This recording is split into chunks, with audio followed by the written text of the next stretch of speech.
کریم اما بعد، معقر اساتذہ کرام،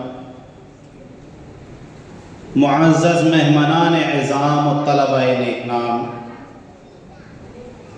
یہ خدائے وحدہ لا شریک کا ہی فضل و احسان ہے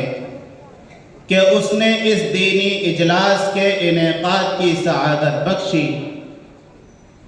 یوں تو اس کارگاہ عالم میں سیاسی، احتجاجی، تہذیبی و ثقافتی، شاعری و ادبی مجالس و محافل کا انعقاد ہوتا ہی رہتا ہے، مگر دینی مجلسوں کی اہمیت سب سے جداگانہ ہے، ان کا مقام سب سے بلند و بالا ہے، ان کی افادیت و اہمیت سب سے ارفع و اعلیٰ ہے، اور ایسا اس لیے ہے کہ نسبت جتنی عظیم ہوتی ہے محفل بھی اتنی عظیم الشان ہو جاتی ہے، کیونکہ ان کا انعقاد نمود و نمائش کے لیے، حصول عظمت و شوقت کے لیے یا کسی اور دنیاوی منفعت کے لیے نہیں ہے، بلکہ اللہ کی نسبت پر ہے، رسول کی نسبت پر ہے، اعلاء کلمت اللہ کے لیے ہے، اسلام کی سربلندی و سرفرازی کے لیے ہے۔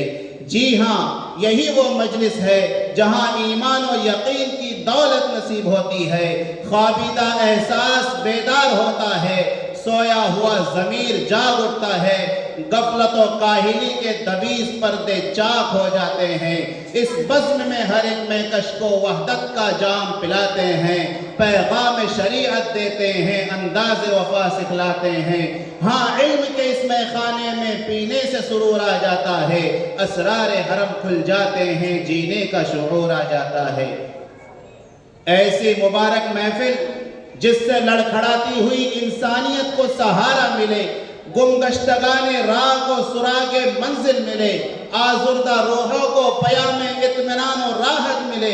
ایسی مجلس روئے زمین پر اور کہاں ہو سکتی ہے جہاں اللہ کا ذکر ہو، اس کی وحدانیت کا تذکرہ ہو، اس کی حکمت بالغہ اور قدرت کاملہ کا بیان ہو، اس کے فرمودات اور اس کے حبیب کے ارشادات ہی موضوع سخن ہو۔ اس لیے جہاں کہیں ایسی مجلس منعقد کی جاتی ہے، ملائکہ جیسی مخلوق شرکائے مجلس کو اپنے جلوں میں لے لیتے ہیں، بارگاہ نیزی سے ان پر سکینہ نازل کیا جاتا ہے، اور سب سے زیادہ سعادت و خوش قسمتی کی بات تو یہ ہے کہ خود رب العالمین ان کا ذکر و تذکرہ ملائکہ سے کرتے ہیں، ناز کرتے ہیں ملک ایسی زمین پر اسعد جس پہ دو چار گھڑی ذکر خدا ہوتا ہے۔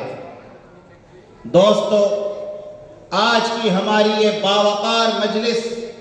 یوں بھی دوبالا ہو گئی ہے کہ میرے انجمن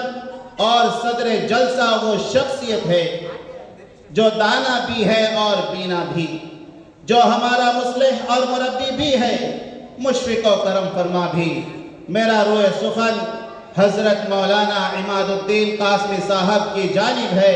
صرف توقع ہی نہیں بلکہ یقین کامل ہے کہ تمام اراکین انجمن اس انتخاب و اختصاص سے مسرور و متفق ہوں گے۔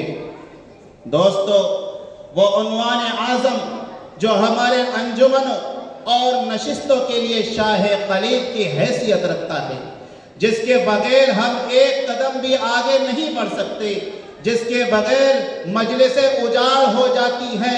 اور محفل ویران، مکانات مقبروں میں تبدیل ہو جاتے ہیں، جس کا کوئی حصہ اگر کسی سینے میں نہ ہو تو وہ خانہ خراب قرار پاتا ہے۔ میری مراد تلاوت قرآن ہے۔ جی ہاں، تلاوت قرآن ہمارے مجلسوں کی روح، ہمارے محفلوں کی رونق، ہمارے دلوں کا سرور اور ہمارے چہروں کا نور ہے۔ یہ وہی قرآن ہے جس کو ہم نے اپنے سینوں سے لگایا اور اپنے قلوب میں اتارا ہے۔ بڑے تو بڑے، چھوٹے چھوٹے معصوم بچے بھی اسے اپنے سینوں میں محفوظ کر لیتے ہیں۔ سچ کہا ہے اقبال علیہ الرحمٰن نے، توحید کی امانت سینوں میں ہے ہمارے، آسان ہی مٹانا نام و نشاں ہمارا۔ دشمنان اسلام لاکھ جتن کر لے، چاہے کتنی ہی سازشیں رچ لے، مگر ہمارے وجود کو صفحہ ہستی سے نہیں مٹا سکتے، بلکہ وہ دن بھی آئے گا کہ ہم اس قرآن کو لے کر چپے چپے پہ پھیل جائیں گے۔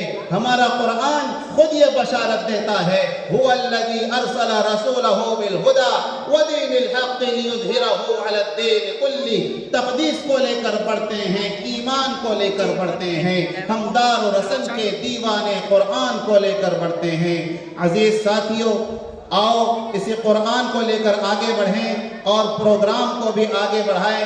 جس کے لیے میں اپنے مکتب کے ایک ہونہار طالب علم محمد فرحان اصغر علی کو اس شعر کے ساتھ دعوت دیتا ہوں کہ آغاز ہو جلسے کا قرآن کی تلاوت سے، مسرور دل مومن ہو اس کی حلاوت سے۔ فرحان اصغر علی